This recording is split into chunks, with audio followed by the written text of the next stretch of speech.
आप देख रहे हैं न्यूज इंडिया, आपके साथ मैं हूं निदा अहमद और लेकर के हाजिर है अपना खास कार्यक्रम नेशन एट 9। आप सभी का स्वागत है हमारे इस खास कार्यक्रम में। आपको बता दें कि इस बुलेटिन में हम बात करते हैं देश दुनिया की तमाम बड़ी खबरों की।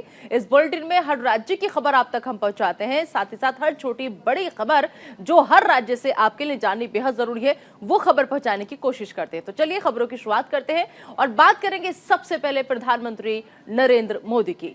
आपको बता दें कि पीएम मोदी आज कौशल और शिक्षा के माध्यम से युवा शक्ति का उपयोग पर बजट के बाद वेबिनार को संबोधित करेंगे। पीएम मोदी का संबोधन सुबह 10 बजे से शुरू होगा। पीएम मोदी जिस वेबिनार को संबोधित कर रहे हैं वो 12 पोस्ट बजट श्रृंखला का हिस्सा है। पीएम मोदी आगे जिन वेबिनारों को संबोधित करेंगे उनमें बुनियादी ढांचा, वित्तीय क्षेत्र, स्वास्थ्य तथा चिकित्सा अनुसंधान, महिला सशक्तिकरण और प्रधानमंत्री विश्वकर्मा कौशल सम्मान शामिल है। आपको बता दें कि इससे पहले कृषि, सहकारिता और कौशल तथा शिक्षा पर वेबिनार को संबोधित किया था। वित्त मंत्रालय के बयान के मुताबिक आम बजट 2023-24 में घोषित सप्तऋषि प्राथमिकताओं के अनुसार विभिन्न मंत्रालयों और विभागों द्वारा वेबिनार आयोजित किए जा रहे हैं।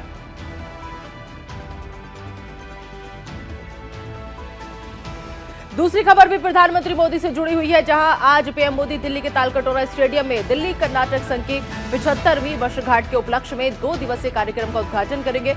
इस मौके पर केंद्रीय संस्कृति मंत्री जी किशन रेड्डी, कर्नाटक के मुख्यमंत्री बसवराज बोम्मई और आदि चुंचनागिरी मठ के निर्मला नंदनाथ महास्वामी और सुतूर मठ के शिवरात्रि देशिकेंद्र महास्वामी, श्री इस्तिकपुरा के नंजा बुधा स्वामी जी और पेजावर मठ के आपको बता दें कि कई लोग जो है वो मौजूद रहेंगे। 2 दिवसीय समारोह में पारंपरिक संगीत, नृत्य और कविता पाठ के माध्यम से राज्य की सांस्कृतिक समृद्धि को प्रदर्शित किया जाएगा।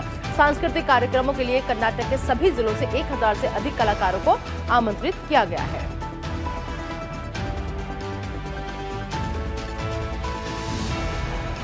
और अगली खबर जो है वो मेघालय से है, जहां पर आपको बता दें कि अपने एक दिन के पूर्वोत्तर राज्य के दौरे पर कल पीएम मोदी ने त्रिपुरा में चुनावी जनसभा को संबोधित किया। इस दौरान उन्होंने विपक्षी दलों पर जमकर निशाना साधा।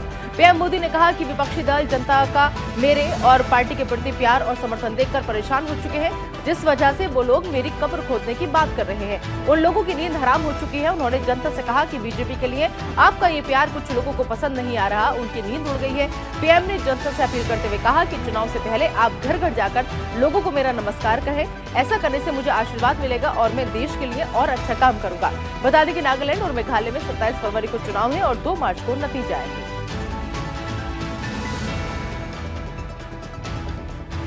और अब खबरों में रुक करते हैं बिहार की ओर, जहां आज सियासी शनिवार है। देश के गृह मंत्री और बीजेपी के चाणक्य माने जाने वाले अमित शाह आज एक दिन के बिहार दौरे पर आ रहे हैं, जहां वो वाल्मीकि नगर में रैली को संबोधित करेंगे और फिर पटना में किसान मजदूर समागम में हिस्सा लेंगे। गृह मंत्री का बिहार दौरा लोकसभा चुनाव के शंखनाद के रूप में देखा जा रहा है। गृह मंत्री आज दोपहर 12:15 पर वाल्मीकि नगर में सभा को संबोधित करेंगे। माना जा रहा है कि सभा के दौरान वो 2024 के लोकसभा चुनाव के लिए हुंकार भरेंगे। सभा के बाद वो दोपहर 2 बजे रैलियों के लिए नंदनगढ़ स्थित बौद्ध स्तूप के लिए निकलेंगे और दोपहर 3 बजे पटना के लिए रवाना होंगे, जहां बता दें आपको कि बापू सभागार में आयोजित हो रहे स्वामी सहजानंद सरस्वती जयंती समारोह में सह किसान मजदूर समागम में शामिल होंगे। उसके बाद पटना सिटी में गुरुद्वारा जाकर मत्था टेकेंगे और शाम में प्रमुख नेताओं से मुलाकात के बाद दिल्ली के लिए रवाना हो जाएंगे। एक और खबर बिहार से है, जहां होली के ठीक पहले बिहार चुनावी रंग में रंगता हुआ नजर आ रहा है। आज पूर्णिया में रैली के जरिए महागठबंधन अपनी लोकसभा चुनाव की तैयारी कर शंखनाद करेगा। सीमांचल का इलाका महागठबंधन का गढ़ माना जाता है। पूर्णिया के रंगभूमि मैदान में होने वाली रैली को मुख्यमंत्री नीतीश कुमार, डिप्टी सीएम तेजस्वी यादव, पूर्व मुख्यमंत्री जीतन राम मांझी के साथ RJD, JDU, Congress, CPI, ML, Makpa के कमोबेश सभी संबोधित बड़े लोग जो है वो संबोधित करेंगे। वहीं राजद सुप्रीमो लालू प्रसाद यादव रैली को दिल्ली से वर्चुअली संबोधित करेंगे।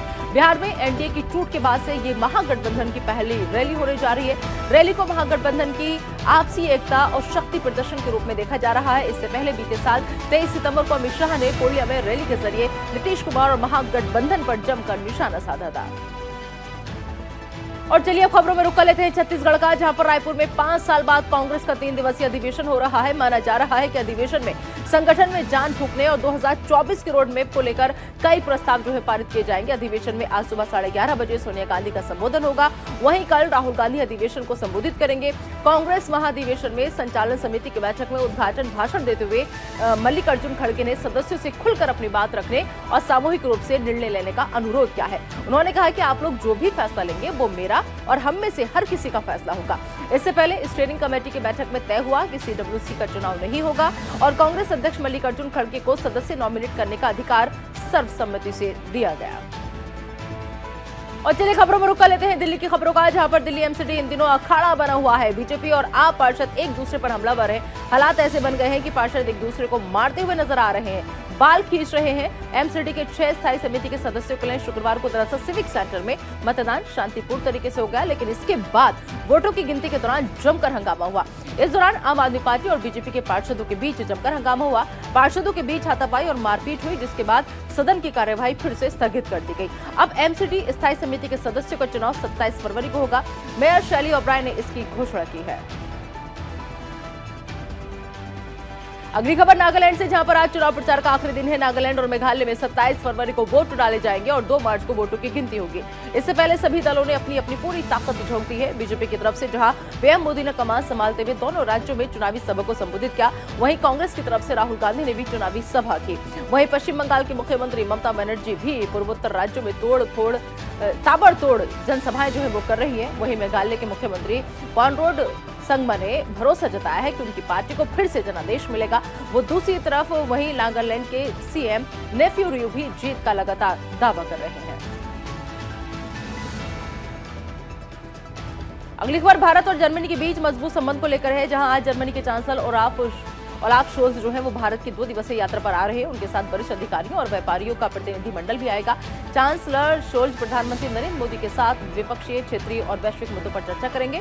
चांसलर शोल्ज राष्ट्रपति द्रौपदी मुर्मू से भी मुलाकात करेंगे। आपको बता दें कि 2021 में जर्मनी का चांसलर बनने के बाद ये शोल्ज की पहली भारत यात्रा है। वो ऐसे समय में भारत की यात्रा पर आ रहे हैं जब एक दिन पहले यूक्रेन पर रूस के आक्रमण को 1 साल पूरा हुआ है।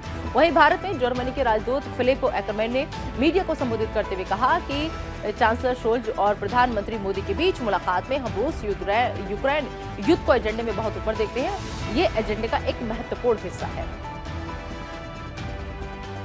अगली खबर दिल्ली से, जहां पर इस बार पुस्तक मेला दिल्ली के प्रगति मैदान में नवनिर्मित हॉल 2, 3, 4 में आयोजित किया जा रहा है। पुस्तक मेले की शुरुआत आज से हो रही है, जबकि पुस्तक मेला 5 मार्च तक चलेगा। वहीं फ्रांस गेस्ट ऑफ ऑनर रहेगा। खास बात यह है कि इस बार पुस्तक मेले में करीब 2000 स्टॉल रहेंगे। वहीं 1000 के आसपास प्रकाशकों के रहने की संभावना है। आपको बता दें कि दिल्ली के प्रगति मैदान में होने वाले पुस्तक मेले की थीम आजादी का अमृत महोत्सव होगी। 2 साल बाद फिजिकल मोड में पुस्तक मेले का आयोजन किया जा रहा है। ये मेला इस बार दुगनी आकार में किया जा रहा है। थीम पवेलियन के अलावा राष्ट्रीय शिक्षा नीति और G20 पर भी विशेष पवेलियन होगा। आपको बता दें कि 30 से अधिक देश और 1000 से अधिक प्रकाशक और प्रदर्शक इसमें हिस्सा लेंगे। अगली बड़ी खबर हरियाणा के भिवानी से हत्याकांड से जुड़ी हुई है, जहां पर आपको बता दें कि इत्तेहाद-ए-मिल्लत काउंसिल के प्रमुख मौलाना तौकीर रजा खान ने विवादित बयान को दिया है, जहां तौकीर रजा खान ने सीधे तौर पर केंद्र सरकार पर निशाना साधा। उन्होंने कहा कि आरोपियों के समर्थन में जब सभाएं की जाने लगे तो हमें लगा कत्ल और लिंचिंग आम बात हो गई है। जिस प्रकार PFI पर पाबंदी लगाई गई थी, उसी प्रकार से विश्व हिंदू परिषद और बजरंग दल को आतंकवादी संगठन घोषित कर पाबंदी लगानी चाहिए। लेकिन जो लोग नेम थे, जिन पर इल्जाम था, उनकी हिमायत में जब जलसे होने लगे, उनकी हिमायत में धरने पे लगी, तो हमें लगा कत्ल हो जाना, मॉब लिंचिंग हो जाना ये हिंदुस्तान में आम बात हो गई है। लेकिन गंभीर बात यह है कि हत्यारों की हिमायत में जब सभाएं की जाने लगे तो फिर देश का माहौल बिगड़ने का अंदेशा है। इससे दूसरे लोगों में भी रुझान पैदा होगा कि उन्होंने किया तो उनको हिंदू समाज ने अपना हीरो बना लिया, नायक बना लिया, हम करेंगे तो हमें भी कोई ओहदा मिल जाएगा और हमें भी हीरो की हैसियत मिल जाएगी। तो ये एक माहौल बनाने की हिंदुस्तान में कोशिश की जा रही है। हुकूमत से मैं मांग करता हूं कि जिस तरह सिमी पर पाबंदी लगाई गई थी, जिस तरह PFI पर पाबंदी लगाई गई थी, उसी तरह विश्व हिंदू परिषद और बजरंग दल पर आतंकवादी संगठन डिक्लेयर किया जाना चाहिए और इन पर पाबंदी लगाई जानी चाहिए। लेकिन जो लोग और चलिए अगली खबर उत्तर प्रदेश से है, जहां पर मथुरा में वृंदावन स्थित विश्व प्रसिद्ध ठाकुर बांके बिहारी मंदिर के प्रबंधन ने होली पर्व पर उमड़ने वाली संभावित भारी भीड़ को लेकर आज से 7 मार्च तक मंदिर में बच्चों, बुजुर्गों और बीमार लोगों को साथ न लाने की अपील की है, क्योंकि भीड़ की वजह से लोगों को दिक्कत हो सकती है। ऐसे में बच्चे, बुजुर्ग और बीमार लोगों के आने के लिए मना किया गया है। मंदिर के अंदर रंग और गुलाल फेंकने पर भी पाबंदी रहेगी। दरअसल आपको बता दें कि मंदिर में इन दिनों हर दिन हजारों श्रद्धालु अपने आराध्य के दर्शन के लिए पहुंच रहे हैं, जिससे मंदिर और आसपास के क्षेत्र में अत्यधिक भीड़ का दबाव बढ़ता जा रहा है। और चलिए अब खबरों में रुक कर लेते हैं मध्य प्रदेश की खबरों का, जहां पर राष्ट्रीय स्वास्थ्य मिशन की तरफ से प्रसव कक्ष की गुणवत्ता बेहतरी के लिए शुरू किए गए अभियान लक्ष्य में एमपी को देश में पहला स्थान मिला है। केंद्रीय निरीक्षण के आधार पर जारी वरीयता सूची में गुजरात दूसरे, महाराष्ट्र तीसरे स्थान पर है। मुख्यमंत्री शिवराज सिंह चौहान ने ये जानकारी दी।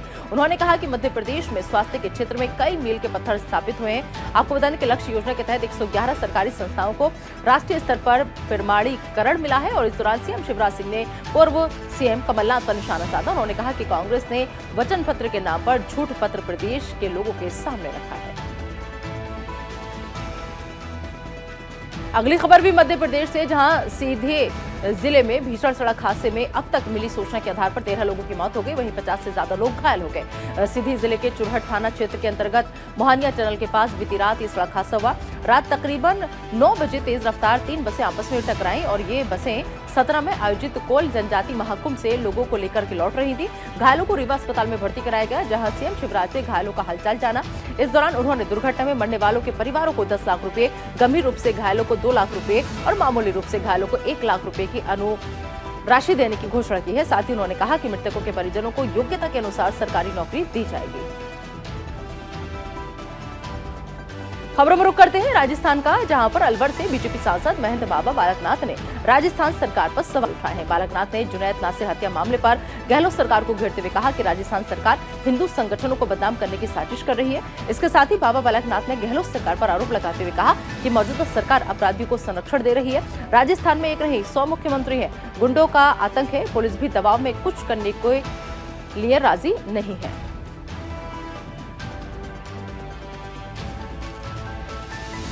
चलिए आगे बढ़ते हैं, वहीं अगली खबर का रुख कर लेते हैं, क्योंकि अगली खबर भी राजस्थान से है, जहां राज्यसभा सांसद सदी पाठक ने कांग्रेस और बीजेपी पर जमकर निशाना साधा। इस दौरान उन्होंने कहा कि जनता ने बीजेपी, कांग्रेस को बारी बारी से मौका दिया है। हमें लगता है कि जनता इन दोनों पार्टियों से त्रस्त हो चुकी है। दोनों पार्टियों में अंदरूनी लड़ाई चल रही है और इसको जनता से मतलब नहीं है। इसलिए आप पार्टी राजस्थान में चुनाव लड़ेगी। आप जनता के मुद्दे को हल करने में विश्वास रखती है, इसलिए आप सभी के सहयोग से प्रदेश में आम आदमी पार्टी की सरकार बनानी है। और वही अगली खबर उत्तर प्रदेश से, जहां पर इन दिनों तल्ख सियासी बयानबाजी देखने को मिल रही है। मुख्यमंत्री केशव प्रसाद मौर्य ने सपा प्रमुख अखिलेश यादव के राज्य में जातिगत जनगणना के मुद्दे पर पलटवार किया है। उन्होंने कहा कि जाति जनगणना को लेकर समाजवादी पार्टी ढोंग कर रही है। इन्हीं पिछड़ों की चिंता नहीं है इन्हें, अखिलेश को केवल अपने कुनबे की चिंता है। डिप्टी सीएम ने आगे कहा कि अखिलेश यादव का राजनीतिक करियर खत्म होने की कगार पर है। इस दौरान उन्होंने सवाल उठाते हुए कहा कि जब राज्य में समाजवादी पार्टी की सरकार थी तब उनकी जाति जनगणना क्यों नहीं कराई। और अब बात कर लेते हैं पंजाब के लुधियाना की, जहां पर खालिस्तान समर्थक अमृतपाल सिंह ने अपने समर्थकों के साथ अमृतसर के अजनाला में जमकर उत्पात मचाया था। अब इस मामले में पंजाब बीजेपी के अध्यक्ष अश्वनी शर्मा ने अमृतपाल सिंह और उनके समर्थकों द्वारा थाने पर किए गए हमले की निंदा की है। अश्वनी शर्मा ने कहा कि प्रदेश की सरकार पंजाब में कानून व्यवस्था की स्थिति को कायम रखने में पूरी तरह से फेल साबित हुई है, जो लोकतांत्रिक व्यवस्था के लिए चिंता का विषय है। अगली खबर कोलकाता से, जहां शहर में चल रहे ट्राम ट्रेन ने अपना 150 साल का सफर पूरा कर लिया है। 150 साल पूरे होने के अवसर पर शुक्रवार को कोलकाता में जश्न मनाया गया। इस मौके पर महानगर में पुराने ट्रामों को सजाया गया और पटरी पर पुरानी ट्रामें दौड़ती नजर आई। आपको बता दें कि 24 फरवरी 1873 में कोलकाता में ट्राम सेवा की शुरुआत की गई थी। सियालदाह से आदमी न्याय घाट स्ट्रीट के बीच भारत में घोड़े द्वारा खींची जाने वाली पहली ट्राम 3.9 किलोमीटर तक चली थी और इतने लंबे समय तक ट्राम ने कई उतार चढ़ाव देखे, लेकिन अभी तक लोगों को सफर को आसान जो था वो बनाने की कोशिश की गई। हालांकि ऐसे कई मौके आए जब ट्राम को लेकर सवाल उठाया गया, लेकिन पश्चिम बंगाल की मौजूदा सरकार ने साफ कर दिया कि ट्राम की सेवा को जारी रखा जाएगा। अगली खबर प्याज को लेकर है। जी हां, हर साल ऐसा होता है कि प्याज के भाव आसमान छूने लगते हैं। प्याज अपनी बढ़ती कीमतों से आम लोगों के साथ साथ सरकार को भी आंसू रुलाने लगती है। लेकिन महाराष्ट्र के नासिक में इन दिनों बता दें आपको कि लासलगांव में प्याज के दाम गिरने से किसान परेशान है। बता दें कि नासिक में किसानों ने लाल प्याज की कम कीमत को लेकर केंद्र सरकार से इच्छा मृत्यु की मांग की है। दरअसल देश में प्याज की आपूर्ति करने वाली नासिक की कृषि उपज मंडी समिति के लासलगांव और येवला में लाल प्याज के दाम सबसे कम मिल रहे हैं और दुनिया भर का प्याज औसतन 300 से 500 रुपए प्रति क्विंटल बिक रहा है। वहीं किसानों ने यह भी चेतावनी दी है कि अगर केंद्र सरकार ने मांग पर ध्यान नहीं दिया तो वो उग्र आंदोलन करेंगे। अगली खबर भी महाराष्ट्र से ही है, जहां आपको बता दें कि सरकार ने महाराष्ट्र के 2 जिलों के नाम को बदलने की मंजूरी दे दी है। औरंगाबाद जिले का नाम बदलकर छत्रपति संभाजी नगर, तो वहीं उस्मानाबाद का नाम बता दें आपको धाराशिव करने की मंजूरी भी दी गई है। बता दें कि महाराष्ट्र सरकार ने पहले ही इसका ऐलान कर दिया था। अब इस प्रस्ताव को केंद्र सरकार द्वारा भी मंजूरी मिल गई है। महाराष्ट्र के डिप्टी सीएम देवेंद्र फडणवीस ने ट्वीट करते हुए इसकी जानकारी दी। बता दें कि हिंदू दक्षिणपंथी संगठन लंबे समय से दोनों शहरों का नाम बदलने की मांग कर रहे थे। औरंगाबाद का नाम जहां मुगल बादशाह औरंगजेब के नाम पर रखा गया, वहीं उस्मानाबाद का नाम हैदराबाद रियासत के 20वीं सदी के शासक के नाम पर रखा गया। छत्रपति संभाजी राजे छत्रपति शिवाजी महाराज के सबसे बड़े पुत्र थे और अपने पिता द्वारा स्थापित मराठा राज्य के दूसरे शासक थे। 1689 में औरंगजेब के आदेश पर संभाजी महाराज को फांसी दे दी गई थी और वहीं धाराशिव उस्मानाबाद के पास एक गुफा परिसर का नाम कुछ विद्वानों के अनुसार ये गुफा 8वीं शताब्दी का है। और चलिए आगे बढ़ते खबरों में रुक करते हैं कर्नाटका, जहां से एक बड़ी खबर सामने आ रही है। कर्नाटक के पूर्व सीएम और बीजेपी के वरिष्ठ नेता बीएस येदियुरप्पा ने सक्रिय राजनीति से संन्यास लेने की घोषणा कर दी है। विधानसभा में अपने अंतिम भाषण के दौरान उन्होंने कहा कि मैंने सक्रिय राजनीति से संन्यास लेने का फैसला किया है, लेकिन बीजेपी को जिताने के लिए आखिरी सांस तक काम करूंगा। मेरा एकमात्र उद्देश्य बीजेपी को सत्ता में वापस लाना है और मुझे यकीन है कि ऐसा होगा। आपको बता दें कि कर्नाटक विधानसभा के बजट सत्र के आखिरी दिन येदियुरप्पा ने कहा कि कई मौकों पर विपक्ष ने पार्टी को लेकर टिप्पणी की थी। विपक्ष ने कहा था कि बीजेपी ने मुझे दरकिनार कर दिया है, लेकिन मैं ये स्पष्ट करना चाहता हूं कि मुझे 4 बार सीएम के रूप में शपथ दिलाई गई। इतने मौके किसी और नेता को नहीं दिए गए। मैं पीएम मोदी का सदा आभारी रहूंगा। और चलिए खबरों में रुक कर लेते हैं तेलंगाना का, जहां पर बीजेपी ने हैदराबाद स्थानीय निकाय निर्वाचन क्षेत्र में एमएलसी चुनाव नहीं लड़ने का फैसला किया है। हालांकि बीजेपी ने पहले चुनाव लड़ने का फैसला किया था, लेकिन बीआरएस और एआईएमआईएम के साथ आने के बाद तेलंगाना बीजेपी ने चुनाव नहीं लड़ने का फैसला लिया। आपको बता दें कि मुख्यमंत्री केसीआर के समर्थन के ऐलान के बाद एआईएमआईएम प्रमुख असदुद्दीन ओवैसी ने ट्वीट करते हुए लिखा था कि एमएलसी चुनाव के लिए हमारे उम्मीदवार का समर्थन करने के लिए हम तेलंगाना के मुख्यमंत्री को धन्यवाद देते हैं। कहीं न कहीं बीआरएस और एआईएमआईएम के एक साथ आने के बाद बीजेपी को वोट बैंक में सेंध लगने का डर था, जिसकी वजह से बीजेपी ने एमएलसी चुनाव नहीं लड़ने का फैसला लिया। अब बात कर लेते हैं आंध्र प्रदेश की, जहां पूर्व बीजेपी प्रमुख और पूर्व मंत्री कन्ना लक्ष्मी नारायण टीडीपी में शामिल हो गए। कन्ना ने अमरावती में पार्टी सुप्रीमो चंद्रबाबू नायडू की उपस्थिति में पार्टी की सदस्यता ली। कन्ना के पार्टी में शामिल होने पर चंद्रबाबू नायडू ने कहा कि टीडीपी में लक्ष्मी नारायण का हम स्वागत करते हैं और हमें इस बात की खुशी है कि टीडीपी की तरह ही कन्ना भी राज्य के विकास के प्रति प्रतिबद्ध है। साथ ही उन्होंने कहा कि कन्ना के साथ अपार जन समर्थन है। हमेशा शालीनता और मर्यादा के साथ जनहित के मुद्दों से कन्ना जुड़ रहे हैं। अब बात कर लेते हैं झारखंड के रांची की, जहां पर आईएएस पूजा सिंघल के बाद अब एक और अधिकारी ग्रामीण विकास विभाग के chief engineer Virendra Ram ED की गिरफ्त में है। दरअसल ईडी ने वीरेंद्र नाम से पूछताछ करने के बाद कोर्ट में पेश करके रिमांड पर ले लिया। बताया जा रहा है कि उन्होंने करोड़ों रुपए की संपत्ति अवैध तरीके से कमाई। ऐसे में राज्य में एक बार फिर भ्रष्ट अधिकारियों और भ्रष्टाचार का मुद्दा गर्मा गया है और सत्ता पक्ष के नेता इसके लिए बीजेपी को ही दोषी मान रहे हैं। कांग्रेस का कहना है कि जितने भ्रष्ट अधिकारी हैं वो रघुवर शासनकाल के दौरान ही भ्रष्टाचार को अंजाम दे रहे हैं। इसके लिए पूर्व की बीजेपी सरकार ही दोषी है। वहीं बीजेपी ने इन आरोपों का करारा जवाब देते हुए कहा है कि जब भी कोई भ्रष्टाचार अधिकारी पकड़ में आता है तो उसके लिए पूर्व की बीजेपी सरकार को दोष दे दिया जाता है।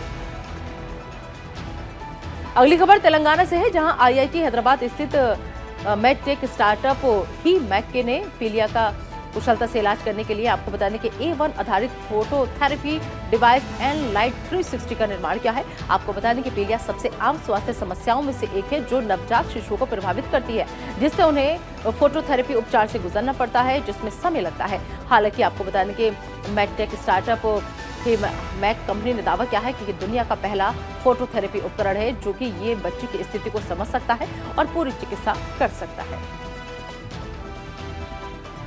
अगली खबर असम से, जहां पर बता दें कि सोनितपुर जिले में शुक्रवार को एक भीषण सड़क हादसे में 5 लोगों की मौत हो गई। पुलिस ने बताया कि असम के सोनितपुर जिले में एक कार बालीपारा से तेजपुर जा रही थी और इसी बीच तेज रफ्तार की वजह से कार बेकाबू होकर सड़क किनारे पेड़ से टकरा गई। इस हादसे में कार में सवार सभी 5 लोगों की मौके पर मौत हो गई। उन्होंने बताया कि मृतकों में आकाश दिबोरा, विद्युतनाथ भाईकोन पतंगिया और कई लोग इसमें शामिल हैं। शवों को पोस्टमार्टम के लिए नजदीकी स्वास्थ्य केंद्र भेज दिया गया है। मरने वाले सभी की उम्र 30 साल से कम थी। और अगली बड़ी खबर खेल जगत से जुड़ी हुई है, जहां पर आईपीएल 2023 का ऐलान हो चुका है। इंडियन प्रीमियर लीग का 16वां सीजन 31 मार्च 2023 से शुरू होगा। आईपीएल 2023 के शेड्यूल का ऐलान भी कर दिया गया है। इस सीजन में पहली बार इंडियन प्रीमियर लीग का कोई मैच लखनऊ के क्रिकेट मैदान पर खेला जाएगा। आईपीएल 2022 का आयोजन कोविड-19 की वजह से सिर्फ महाराष्ट्र के क्रिकेट स्टेडियम में किया गया था, लेकिन इस बार ऐसा नहीं होगा। इस बार सभी टीमों को उनके घरेलू पिचों का एडवांटेज जो है वो मिलेगा। आपको बता दें कि लखनऊ के इकाना इंटरनेशनल स्टेडियम में इस बार आईपीएल की हर एक 10 टीम को घरेलू पिच मिलेगी और लखनऊ सुपर जायंट्स की टीम पहली बार अपने घरेलू पिच पर आईपीएल मैच खेलेगी।